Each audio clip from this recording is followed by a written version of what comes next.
All right, everybody, it's Friday afternoon. I'm out here in the Montana garage working on the 55 Chevy, doing a little more stuff on the inside. I had a little bit of welding to do over there. I'm getting ready to do some sanding inside so we can finally get ready to prime that thing. There'll be a video about all that stuff coming up real soon. But I wanted to take a couple minutes and give you guys an update, another update on the DD Speed Shop 57 Chevy. So this is like an update on my update. And what better place to talk about a 57 Chevy than in my other 57 Chevy. So I'm gonna hop in here and see if I can make the camera work while we're inside. Gotta reach inside because no door handles.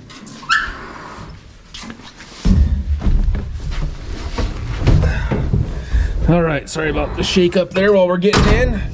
A lot of you folks have probably seen the inside of this thing, but this is a quick tour. Nothing real fancy, a little ratty on the inside. Maybe someday I'll make it, well, I was gonna say maybe someday it'll be a little nicer, but it's probably just gonna be like this. And that's all right. So, let's see if I can get this camera where we can see a little bit.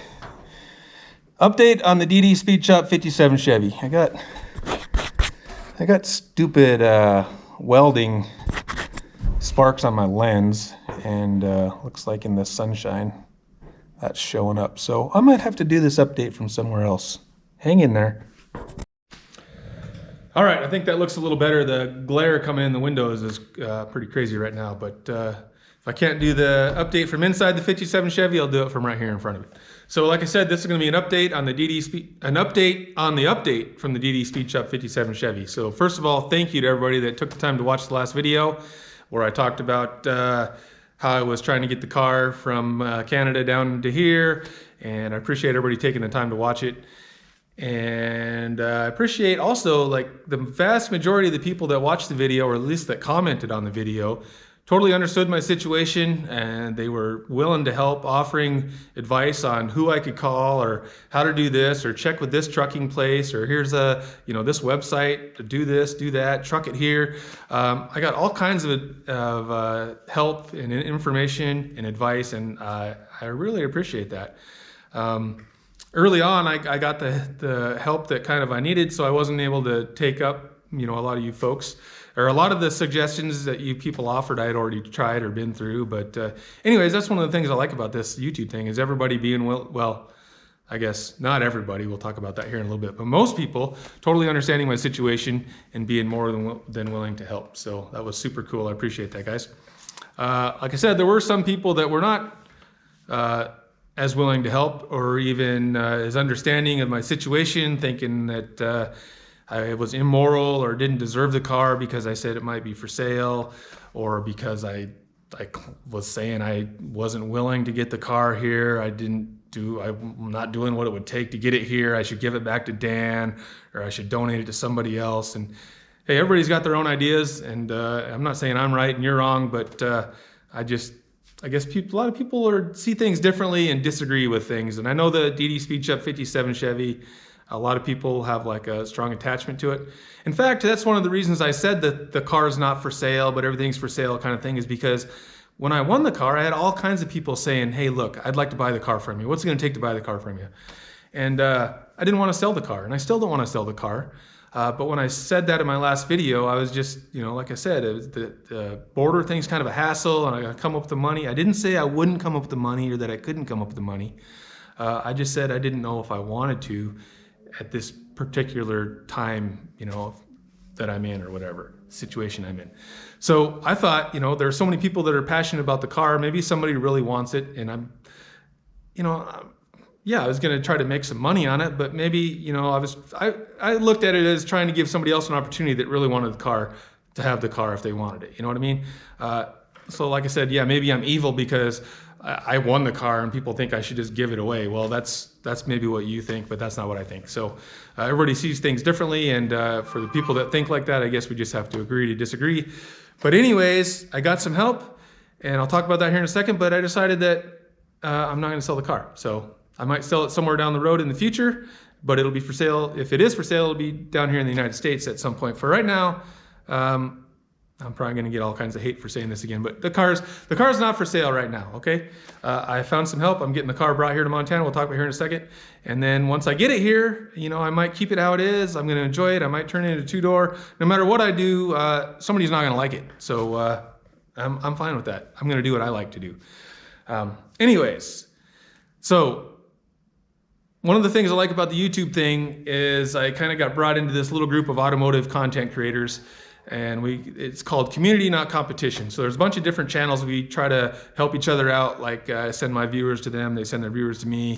We post links and all that good stuff. So anyways, I somehow got to become part of that, and I appreciate you guys that welcomed me into that. So some of the channels were some of the people that reached out to help. So one of them was Jaws at CPerformance over there in Hawaii. He's building a 57 Chevy. He's got an awesome YouTube channel. The link will be in the description of this video, so make sure you go check it out. He saw my video and he's like, hey, I'd like to help him out. So he made a phone call to some friends he has in Canada and took the time to explain my situation. And I really appreciate that, Brant. That's super awesome that he, like I said, he's in Hawaii. I told him thank you on Instagram or something. He said, no big deal. I just stopped surfing for a minute and made a phone call. So I don't know if that's true or not, if he did stop surfing to help me out, but it probably is true because I know he surfs a lot. So anyways, thanks, Brant. And everybody needs to go down and check out his channel. He's got a badass 57 Chevy he's building, and he tells some funny stories and all sorts of good stuff going on over there. So check him out. So he called his buddies up, I actually don't know if they're in Winnipeg, but they're near Winnipeg, Sobering Restoration. So Dave and Jeff with Sobering, those guys also have a YouTube channel, and they do all kinds of, they got some older projects and they build some cool stuff. And Brant from Jaws called them and they said, yeah, we'll see if we can help out. The very next day they called me and asked me if I was still looking for help. And yeah, I will say that in my last video, I guess, I wasn't really looking for help. You know, I didn't say, you know, hey guys, I need help. I can't figure this out. I just was kind of telling the situation. Now, I don't want to seem unappreciative for the help because I do appreciate the help. But some of the haters, as we'll say, were kind of taking that angle too and saying if I couldn't figure this out, I didn't deserve to have the car and whatnot. So anyways, whether I asked for the help or not, these guys offered it, and that's super cool. And they're doing paperwork and making phone calls to the border and lining up a truck, and I don't know how much time they've already spent on this, but it's super cool that they're taking their time out of their busy schedules. I mean, those guys have jobs and they have a YouTube channel. Who knows what else they got going on? They got plenty of stuff to do other than help me out, but they're voluntarily taking time to do it. So that is super cool. I couldn't be more thankful. Anyways, they have some contacts with some trucking companies or whatnot. I don't know how it all works out for them up there, but they already found a truck that's coming this way that they can get the car on. They're making phone calls and lining up a broker and figuring out the border paperwork, you know, faxing or emailing me stuff so I can fill things out and get it back to them.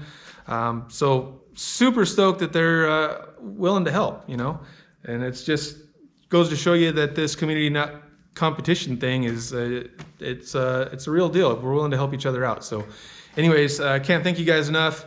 And link to their channel also obviously will be in the description. I would hope everybody that's watching this will go watch some of their videos as well. One of the things I talked about when I first won the car is when I get it, I'm going to drive the wheels off it. And then I also wanted to share it with people, you know, that don't have an older car or haven't experienced an old hot rod. And I still plan on doing that. And anyways, the first share I offered to the Sobering boys up there for helping me out. Now they have their own cool hot rods, and it's not like they need to experience the 57 Chevy. You know, they know all about cool old cars and whatnot. But you know, they're going above and beyond and help me out. So I told them, hey, when you guys go pick up the car from Dan, if you want to enjoy it a little bit, do whatever you want. I said I'd share the car. You guys get first share. They got back to me and said that they're in charge of getting me the car, and then I'm in charge of enjoying it when it gets here. But anyways, I don't know what their plans are. I hope they make a video of picking the car up or whatever. I would stay tuned to their channel because they might have some content on it. I can't say for sure what their plans are. But hey, I just want to make sure they know that while they're loading the car up, if they accidentally do a donut or two or let a little smoke out of the tires, I don't really care. Enjoy it, guys. So thanks again. So anyways, that's kind of the update. People are super cool and willing to help a guy out, and that thing could be on a truck as early as next week and here to Montana by the end of next week, I think. You know, it might get delayed a little bit depending on the paperwork. And actually the trucking company, I don't even know who the trucking company is, but the trucking company that Sobring's dealing with, you know, they even said, hey, we'll hold the truck for a few days if you don't have the paperwork right. So it could leave next week, or it might be a few days if they got to wait for us. They're willing to hold the truck to wait for the car. So that is more people just being super cool and going out of their way to help. So anyways, that's the short update. I appreciate everybody watching. I know, like I said before, people have a strong attachment to DD Bead Shop 57 Chevy, and I hope that continues once we get it here. We're going to try to do some cool stuff with it. It's getting delivered here to Montana somewhere. I'm hoping I can unload it off the trailer, let some smoke out of the tires, and drive her to the shop. So stay tuned for that.